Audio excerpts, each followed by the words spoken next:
Hello everyone, thank you very much for coming. Thank you for the organizers and the funders for making this happen. I'm humbled and honored and privileged to be here with you in this really scary times. It's very important to know that you have allies and to be around them and to support each other. It is through solidarity that we are made, and it is through human generosity and sacrifice in time and effort and love that we become. There is no other way. The other way is destruction. I'm a political economist, so of course I'm interested in the material and institutional foundations that create structural spaces and resource base for agency of concrete social actors and their agendas to happen or be suppressed, and fundamentally always engaged in a dialectical, mutually transformative exchange for all involved, all forces and all structures to various extents. We see that space for resistance that is being shrunk by the right internationally, and we have just heard about yet another iteration of such an onslaught in Hungary, which is very terrifying. Just before we started this event, we had a chat outside where I mentioned that I was here with the Olive Collective and the Critical European Studies workshop in 2018 in Budapest. We had a meeting and we were talking then already about the onslaught on the funding and the gender studies, and like how that space where critical thinking and practice, cultural, intellectual of any kind can happen, was shrinking. And now looking back, those, what is it now, 8 years, something like that, like how much lighter the air felt then. And the recognition of how much heavier it is still to become is stifling. But we do not have the luxury of giving up. I'm going to quickly mention what this image is behind me, I think, because it's going to be distracting people otherwise. I'm going to finish with this.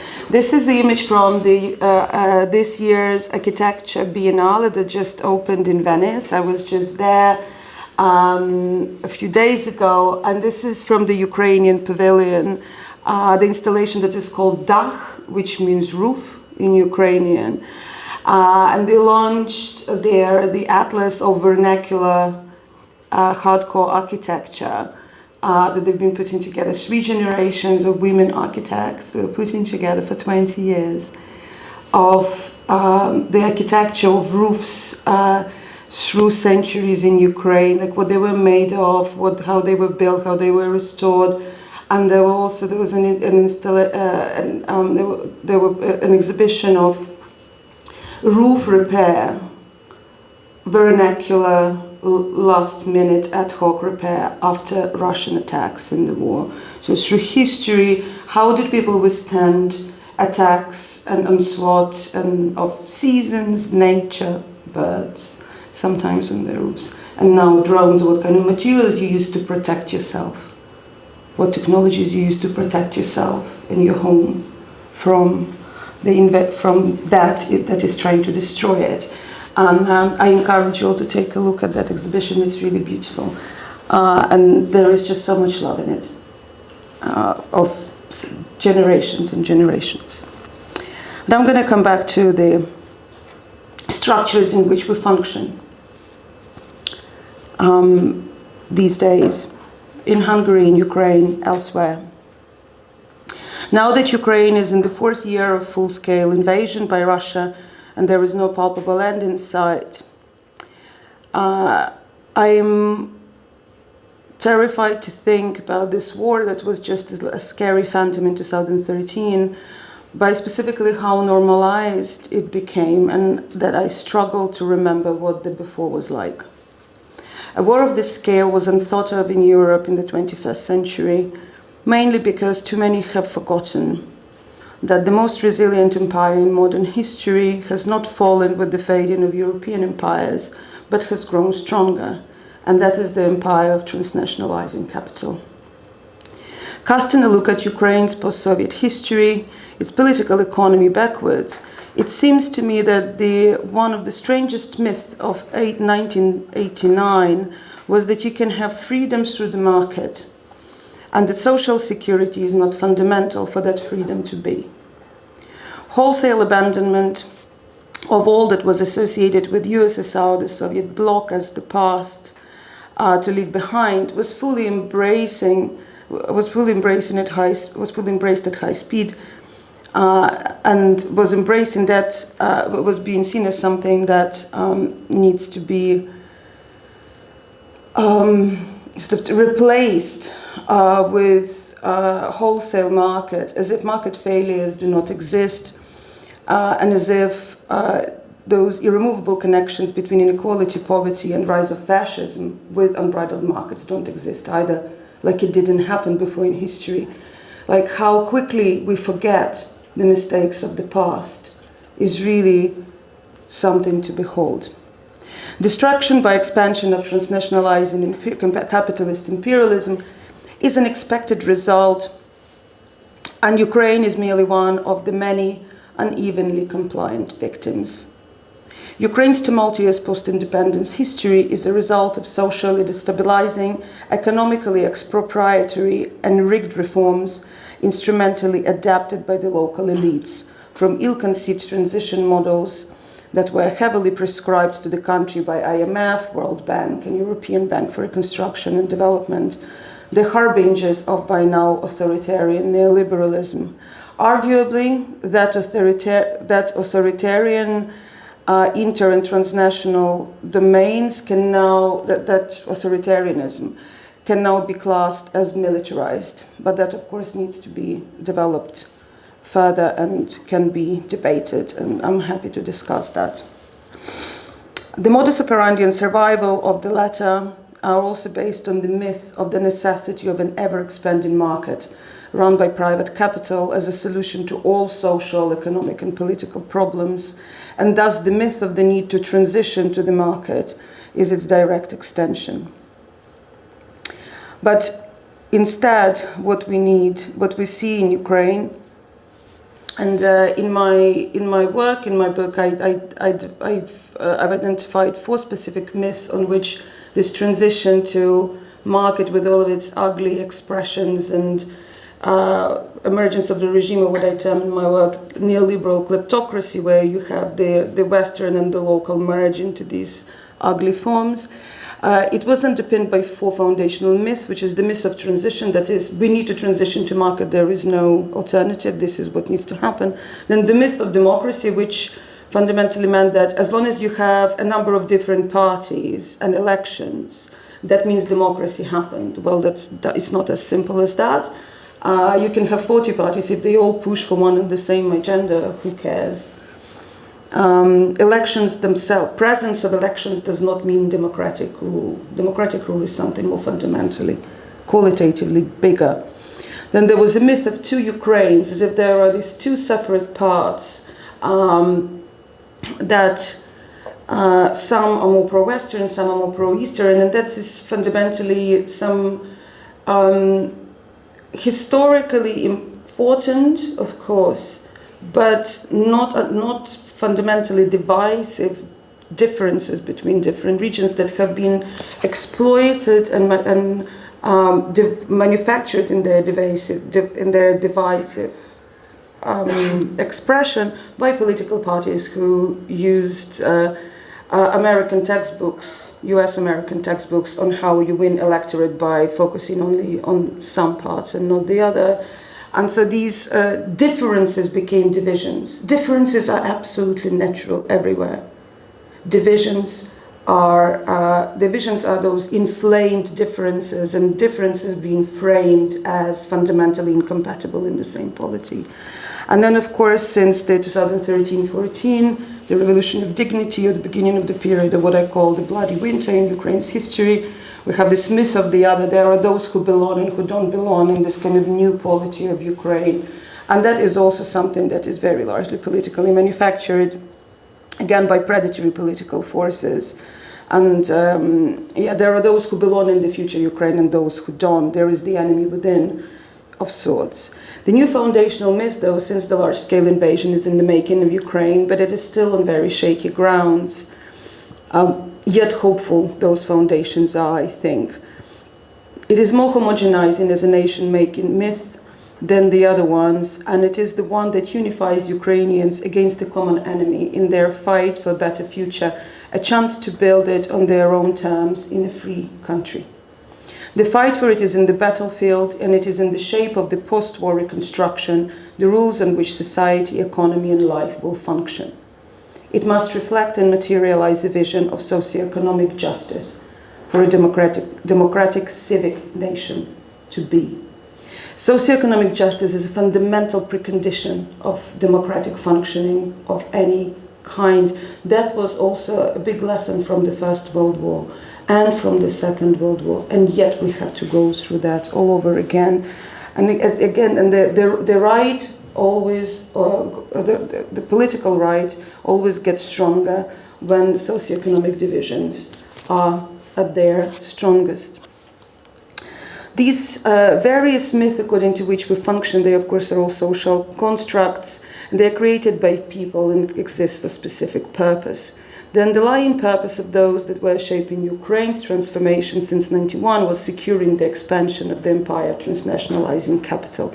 It is precisely the social effects of that complex process that have produced conditions where civil confrontations and armed conflicts became possible in the first instance in 2013 and 14, and then came to be exploited by Russia and Putin specifically in their neo-colonial militarized competition advances. The function of those myths in the changing political economic reality is to produce social cohesion, support, or in the words of Gramsci, consent to specific mode of governance, production, and social reproduction. And of course, in the international domain, we're talking about neoliberal financialized accumulation that we have seen the onslaught of since 1970s, and that came with the process of new enclosures, as David Harvey calls them, and that is, of course, encroachment and privatization of previously public space, public services, public provision for culture, educational programs, any opportunities for commons and commoning, and closure of that by private actors, and therefore that space where events like this can happen, getting smaller and smaller. Space where social reproduction without a big list of conditions that is convenient to private investors getting smaller. And when you have private capital deciding what gets to be and what doesn't get to be, the subaltern, the vulnerable, the indigenous gets vanished away because it's inconvenient, it's in the way, it talks about immaterial values, and fundamentally those who are in the interest, those for who the only things that are valuable are those with price tags, do not appreciate that which is immaterial at all, because the part of their humanity has already been sold in this kind of Faustian trade of capitalist expansion. And that expansion in the post-Soviet space, of course, also meant this expansion of capitalism in the post-Soviet space and in the Soviet bloc countries also, of course, meant intensification of transnational class struggles and the East-West, very kind of loosely defined geopolitical tensions, primarily, of course, between USA and Russia, but then, of course, we have China and we have BRICS, and there is a lot more going on. And I think we need to also be aware to not, when we try to understand about this kind of push for multipolarity and the new geopolitical contestations, to not get locked into this tired dogma by now that US and Russia are fighting each other. And also Russia, what does it mean? Russian Empire, USSR, Russian Federation, you know, like those things, those terms that refer to very different geopolitical entities and geographical spaces often gets used interchangeably, which doesn't help us get any clarity with what that is that we're trying to understand or talk about. But fundamentally, the long and complex historical relationship between Russian Empire and then Soviet Russia secured Ukraine a special place in this renewed geopolitical confrontation. Fundamentally, it was new contestation for geopolitical space because the ideological counterpart, which was USSR with all its flaws and problems, disappeared. There was only one kind of homogeneous ideological space, but a lot of competing forces within it. And Russian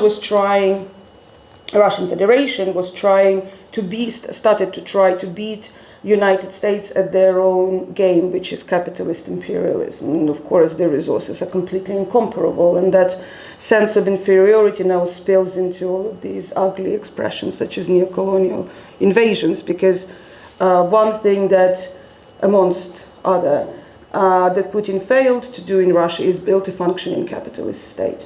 It is not a functioning capitalist state. With all the natural resources and everything that they have inherited from the Russian imperial and the Soviet times, including the pavilion in the Venice Biennale, which they shouldn't have a right to have, they didn't manage with all of those resources to build a functioning capitalist state, not at least of the parameters that they think they're entitled to.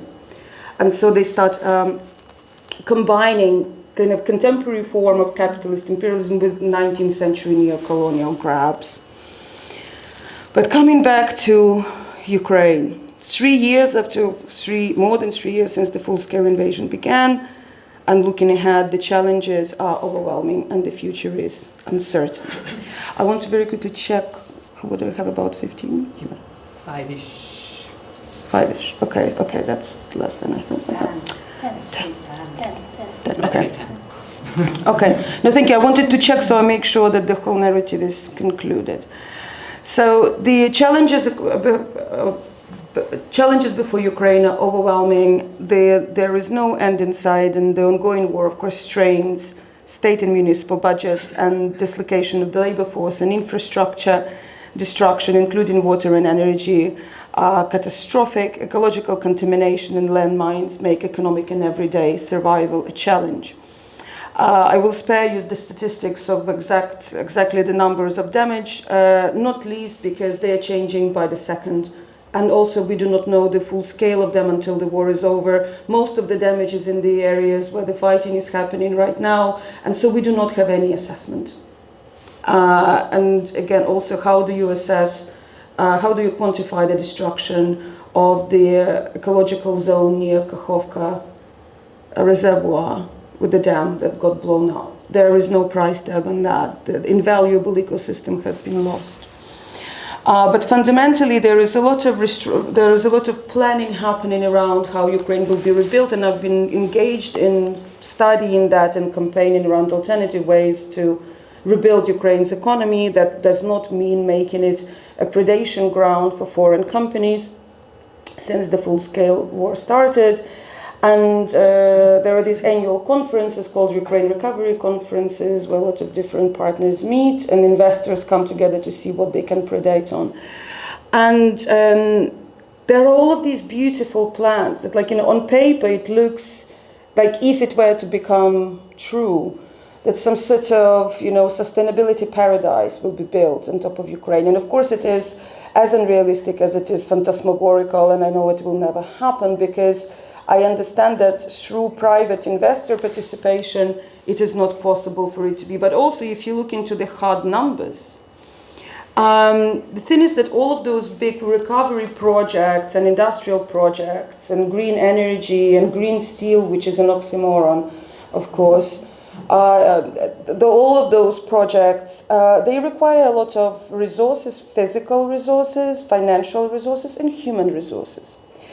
At the baseline scenario for Ukraine's rebuilding, ILO have calculated, International Labour Organization have calculated last autumn, no, it was 2 years ago now, that's baseline recovery. It's not we are thriving, it's we are kind of making okay, just about doing okay. 8.6 million people will be needed on top of 2022, additional labor force. And most of those people are not at home, and it means 5% extra women every year for 10 years into paid employment. This is not going to happen. So all of those plans and recovery conferences that are very costly are a big enterprise in money waste. And what exactly will happen from with all of this recovery is not quite clear. What is clear is that there are a lot of constraints, of course, financial, human resources, and of course the war is still ongoing. But even if we were to imagine the war is over, Ukraine is reunited magically overnight. Let's imagine it happened. Ukraine drops a bomb on Putin, Russians are forced to negotiate. These are the things I dream about. If Ukraine were allowed to shoot Putin, it would be so nice. Yeah, why not? And then what? The scale of the destruction is catastrophic. People are needed, resources are needed. And fundamentally, some of the constraints that exist in Ukraine is excessive amount of state debt and, of course, household debt. And the constraints on the financing that Ukraine is getting from its donors, and most of that money is loans, it's not aid, it's aid in the form of loans with conditions, and of course IMF money. And all of that comes with conditions that there needs to be more privatization, shrinking of public expenditure, tightening the bolts, letting private investors come in, low taxes for foreign investors, which is a very extractivist and not socially oriented or ecologically oriented model. So where I see that potential. Where I see that potential could be for some sort of recovery, that's writing off, cancelling debts and conditionalities, preferential treatment for domestic business, small and medium enterprises of oligarchic enterprises, kicking away that mineral deal that United States have extorted from Ukraine, but that's not going to materialize for another 10 years at least still, so we have time. But fundamentally, there are ways to recover Ukraine and other countries in similar position. I mean, in terms of economic models, not that there isn't a country in the same position in terms of war. There are a couple of places around the world that are being destroyed to similar state, and I do not have the time to talk about them right now, but all of those cases are incomparable. But fundamentally, an economic model on the basis of expansion of public services and foundational economy combined with wage-led growth is something that is a way to make a more egalitarian society. And those models exist and they actually get developed in the institute where I'm based, but people in charge of Ukraine do not have the political imagination or economic imagination to push for anything of the kind. What fundamentally Ukraine needs is a different and more egalitarian social contract. And that needs to be interwoven in the reconstruction planning at all stages and across all policy domains. The new social contract, a nation unifying foundational myth that would shed the crippling deficiencies of the ones that served to legitimize expropriation and dispossession, can only work if the socio-economically just and also embodied post-war transition justice, with that cancellation becomes a reality. State and household debt needs to be written off. A lot of people accrue debts because of the war and they shouldn't have to repay them. That is my understanding of justice in transition. Oligarchic grip, dispossession, and degrees of socialization of losses for this horrific war are growing simultaneously with the discontent and proletarianization of exceedingly angry and armed millions of people. And that will not go away by itself. Whether it will spill into a fairer political and economic makeup remains to be seen. They say that the hope dies last, yet I'm not the one to trade in optimism after the backdrop just described. But I still do have some of that hope. There is solidarity in collective repair, and there is a prefiguration of future statehood that is being weaved in Ukraine, and that's why I have that backdrop behind me. There is like the acts of solidarity in which Ukrainians are engaged on a daily basis are the ones that give me hope.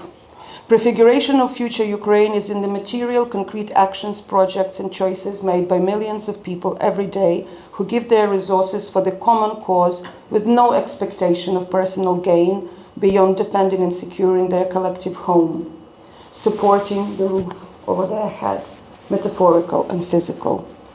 So when you hear that it is impossible or unaffordable, don't believe it. An egalitarian world is possible. The overwhelming majority of people in the world practice it every single day. They're just not the ones who have the resources to be heard, who have access to big newspapers, public halls, whose narrative gets heard. We are constantly being told that what we want is unaffordable, even when we are not asking for money. What is unaffordable is the destruction and exploitation and extraction at the pace at which it is happening of humans and nature around us, and the fascism that destroys at the pace faster than anything can be rebuilt. And it is in this kind of actions and spaces that I have most hope, in faces that I'm looking at here, in events and spaces like this. And I think together we will win. Thank you.